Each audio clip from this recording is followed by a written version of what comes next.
सुनहरी गोट में रुपहरी गोट में सज रही, अरे हाँ हाँ सज रही रे,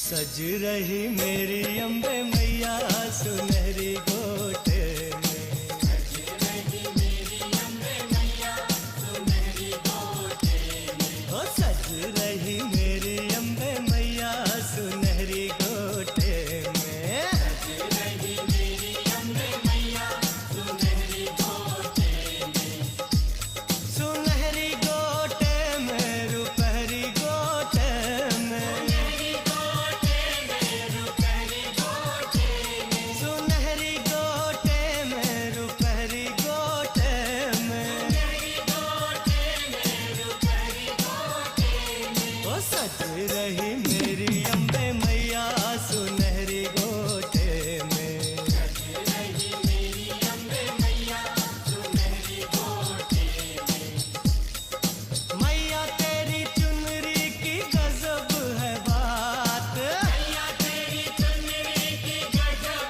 है बात, ओ मैया तेरी चुनरी की हाँ हो, मैया तेरी चुनरी की गजब है बात, मैया तेरी चुनरी की गजब है बात, चंदा जैसा मुखड़ा मेहंदी से रचे हाथ, चंदा जैसा मुखड़ा मेहंदी से रचे हाथ, सज रही मेरी अम्बे मैया सुनहरी गोट में, सज रही मेरी अम्बे मैया सुनहरी गोट में,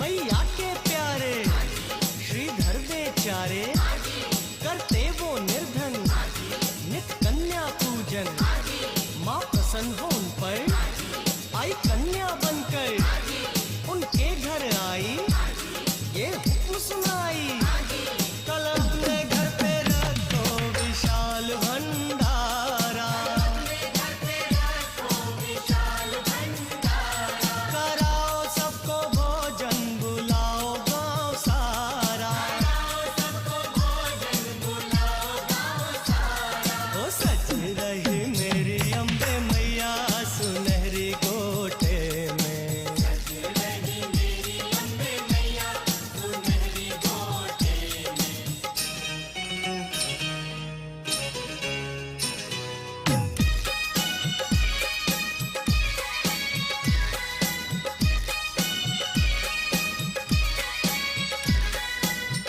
श्रीधर जी विचारों में डूब गए, आखिर ये कन्या कौन थी। वो सोचने लगे, मैं निर्धन इतने बड़े भंडारे का आयोजन कैसे कर सकता हूँ। सहसा उनके मन में विचार आया कि वो कन्या कोई साधारण कन्या नहीं थी, कोई महान शक्ति थी, और जब उसने इस महान कार्य का हुक्म दिया है तो उसका प्रबंध भी वही करेगी। यह सोचकर निमंत्रण देने निकल पड़े। गांव-गांव संदेशा दिया, रास्ते में गोरखनाथ जी मिल गए। जब उन्हें निमंत्रण दिया तो वह मुस्कुराकर बोले, ब्राह्मण भैरवनाथ और 360 चेलों को तो देवराज इंद्र भी भोजन नहीं करा सके, तो तेरी क्या औकात है। परंतु उस कन्या की परीक्षा लेने हम जरूर आएंगे। मौका संदेशा घर घर में पहुंचा, करने को भोजन आ गए सब ब्राह्मण, भैरव भी आया, चेलों को लाया। श्रीधर घबराए, कुछ समझ न पाए, फिर कन्या आई, उन्हें धीर बंधाई। वो दिव्य शक्ति श्रीधर से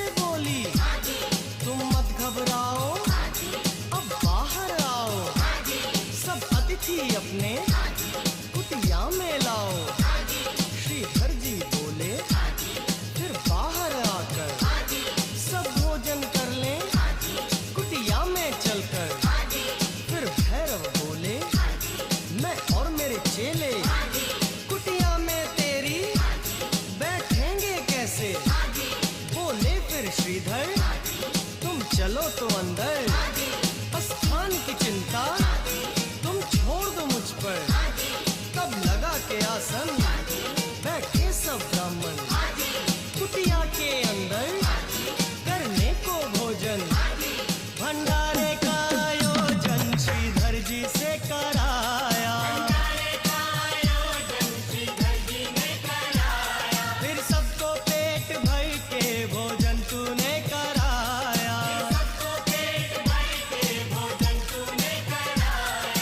मैया तेरी माया क्या समझेगा कोई, जो भी तुझे पूजे ओ हाँ, जो भी तुझे पूजे नसीबों वाला हो।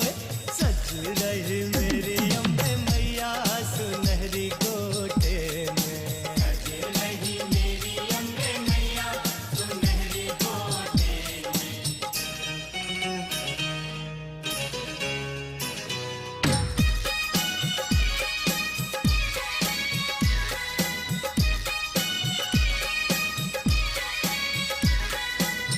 कन्या ने जब अपने विचित्र पात्र से सबको भोजन देना आरंभ किया तो श्रीधर जी प्रसन्न हो उठे।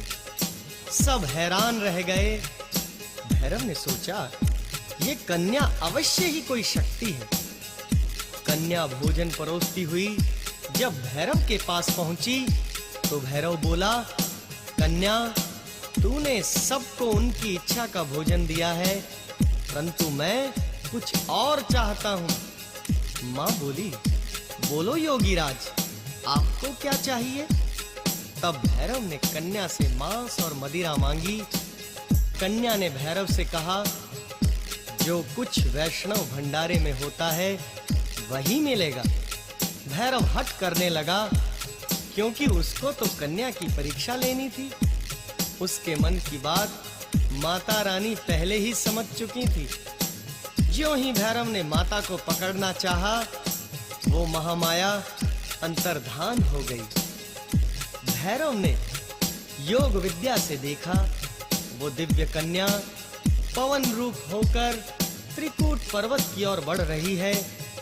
दर्शनी दरवाजा, बाण गंगा, चरण पादुका आदि स्थानों से होकर आदि कुमारी वाले स्थान पर पहुंचकर गर्भजून गुफा में देवी ने 9 महीनों तक विश्राम किया।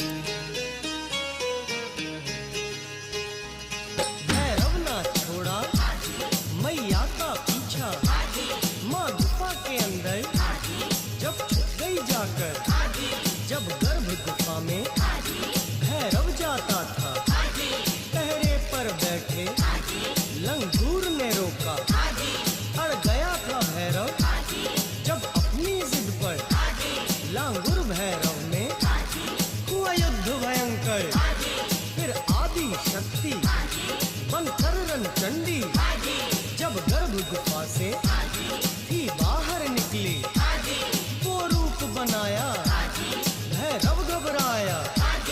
तलवार एक मारी भैरव संहारी, भैरव के तन से आवाज ये आई, हे आदि शक्ति, हे चंडी माई, मुझ पर कृपा कर, मेरा दोष भुलाकर मुझे कोई वर दे, ये करुणा कर दे।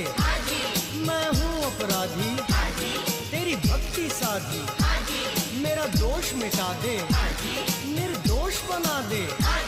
भैरव शरणागत आया तो बोली वैष्णव माता,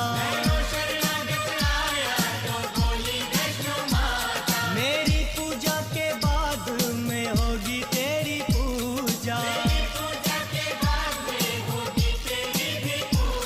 मैया के दर्शन कर जो भैरव मंदिर में जाए, मैया की कृपा से रे भक्तों, मैया की कृपा से वो मन चाहा वर पाए।